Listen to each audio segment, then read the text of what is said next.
Hi everyone, welcome back to part B of episode 5 in the mini tutorial series of patient blood management in obstetrics and gynecology. In this discussion we're going to focus on the intraoperative intrapartum strategies relating to anesthetic, pharmacological or coagulation management that we can use to try and minimise blood loss. So that means in translation into plain English, so the things that we can do as an anaesthetist or doctor involved in the care of these patients to try and minimise bleeding by altering the anaesthetic, giving some drugs and making sure that they're not coagulopathic. This is the pillar 2 of patient blood management. Alright, so let's delve down briefly into the anaesthetic techniques that are important to manage bleeding. So I'm going to sort of talk about body temperature first. So why is hypothermia an important issue? So when a patient is hypothermic, then their blood doesn't clot properly. So hypothermia can lead to more bleeding, and there's lots of other physiological derangements which can occur. But the main reason is because it can encourage bleeding. So we do a lot of things to try and avoid hypothermia. And so anaesthetists, this is just revision for those of you who are anaesthetists. For those of you who aren't anaesthetists, this will help explain why we do all these, put a lot of energy and do all these activities, which you maybe used to or have in the past wondered about why we're spending so much time on. So the sort of things that we do, we put on forced air warmers. You know, the bear hugger is the classic one, which blows hot air on the patient, try and keep them warm. We make sure that we have our fancy fluid warming devices hooked up. This is especially important when we're giving blood and blood products, because these all come from a fridge or frozen and then thawed, so they're extremely cold, and if we don't warm those we'll really make a patient hypothermic quite quickly. And sometimes we even turn up the temperature in the theatre to the dismay of all those people who are gowned up and then start sweating. So all these things are used to try and minimise hypothermia. Okay, what about blood pressure? How should we manage the blood pressure during a procedure, i.e. surgery or obstetric hemorrhage? This is something that is quite a lot under the control of the anaesthetist, especially when they're under a general anaesthetic. All of our anesthetic agents tend to lower the blood pressure, and so we have some control over that. And we often administer vasoconstrictor drugs like metaraminol, noradrenaline, phenylephrine to raise the blood pressure. So we can have, to some degree, control the blood pressure and aim for a set point. So what is the correct strategy?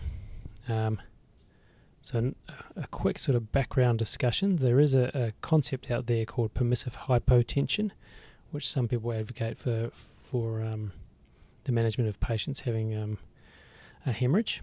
Classically, this applies to patients with a leaking AAA or a penetrating trauma injury.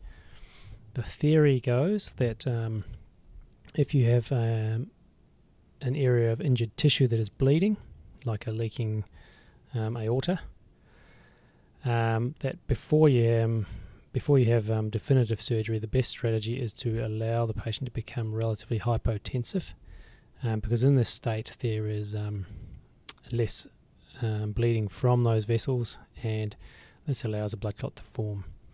And the counter argument is, if you allow the blood pressure to rise too high, that can dislodge whatever blood clot has formed and thus reinvigorate the bleeding process. And so that is counterproductive. So is this a safe strategy? Well, it's open to debate. It's obviously, if the patient is hypotensive, you're risking ischemia, especially if you get poor perfusion to important parts of the body like the heart and the brain, and the kidneys and liver and so forth. Then you can cause harm. So it's a bit of a balancing act. I think in practical terms, the best advice is to just try and avoid hypertension, and just aim for a low normal blood pressure. That's a relatively safe strategy. and so that's usually what I aim for, and I think that's probably what most people do. What about hemodilution and over-resuscitation? So those are also a common complication of a transfusion in a bleeding situation. Is in fact the most common thing is over-resuscitation, not under-resuscitation. So excessive crystalloid fluids and excessive transfusion of blood is actually not that uncommon. And transfusion-associated circulatory overload, or TACO, is the most common adverse event that occurs from transfusion and from hemorrhage. So sometimes the amount of blood loss that has occurred is difficult to estimate, and so we're just trying to get the sweet spot. We don't want to leave patients hypovolemic, but likewise we don't want to overreact and fill them up with too much, because that can cause pulmonary edema, not good, and certainly with the salt water and the like, hemodilution, which may also increase the tendency to bleed. Alright, take a deep breath. So, what about oxytocic drugs? So no discussion about the pharmacological management or the anesthetic management of bleeding obstetric and gynecological patients can avoid this as a topic. Once again, we're not going to be able to go into a sort of deep dive here because this is a really big topic, but just got to skim over the top of the important points. I think that it's important to try and anticipate which patients are going to develop uterine atony. To some degree, it is actually a predictable process. So the patients who are at high risk of uterine atony, are those patients who have been in labour for a long time and who've also received a lot of oxytocin during labour. They are likely to have a tired uterine muscle, and to some degree they may be desensitised to oxytocin and thus have a poor response to oxytocic drugs. Don't forget other parturients who have some other risk factors like multiple gestation, twins, triplets, or polyhydramnios. Some of those patients are going to bleed as well because the uterus has been distended to a greater degree. So oxytocin is the first drug that is used most of the time. If you're someone who likes carbetocin, that's good. Just remember it's only actually licensed and has only been really studied in the elective caesarean population, and that patients who are poor responders to oxytocin are likely to be a poor responder to carbetocin as well, and in practical terms it only really lasts for about 45 minutes. Ergometrin, a good drug to use if you think oxytocin's not going to work or hasn't worked. Contraindications include hypertensive crises and some potential for coronary vasospasm. So if you think patients or your patient is at risk of those, then it might be wise to avoid it. Carbaprost is the other drug that is commonly utilised in a major hemorrhage that is caused by uterine atony. Once again, beware bronchospasm and pulmonary hypertension, but these are rare, so don't be afraid to use it if you should use it. Misoprostol, I'm not sure if there's a lot of evidence for its use in acute bleeding, but some of you out there may have read a bit more than I have. I certainly don't see it used a lot. Cell salvage. Now, Dr. Ruckledge, I've got you lined up, if you're listening, to do a really in-depth discussion of this for me. So we'll just briefly cover a few salient points in this discussion. But cell salvage is something that can be used, especially if you anticipate bleeding. So placenta accreta surgery is the best example, but it can be used in non-elective cases as well if you've got a good setup and a good system in your hospital. It's pretty easy to set up and start using. Certainly the collection equipment is only 60 to 120 seconds worth of time to set it up and chuck it over the drapes. It's not as complicated as it looks. Basically you have a suction which has got some anticoagulant in it to stop the patient's blood from clotting, and then you just suck up the patient's blood into a reservoir which is mixed with that anticoagulant. When you've got enough, if you think you've collected enough, then you can put it through a machine which basically just washes it with saline, and then using a centrifuge, it spins off all that saline and any of the stuff that needs washing out, and you end up with a concentrated bag of red cells which you can put back into the patient. The advantage of using the patient's own red cells are that they're obviously easy to get because they're there. They're likely to work better because they haven't been stored for 2 or 3 weeks in a fridge, and so they haven't undergone all the biochemical changes that stored blood does. So that means that they are better at taking up and offloading oxygen and transporting oxygen in the tissues. And of course, you're not exposing a patient to someone else's blood, and there are certainly immunological and other implications of doing that, such as developing antibodies in the future, etc., and immunosuppression. What are some of the controversies? Not going to go into detail here, but since cell salvage has been used in obstetrics, there hasn't been any documented cases of amniotic fluid embolism caused by the collection of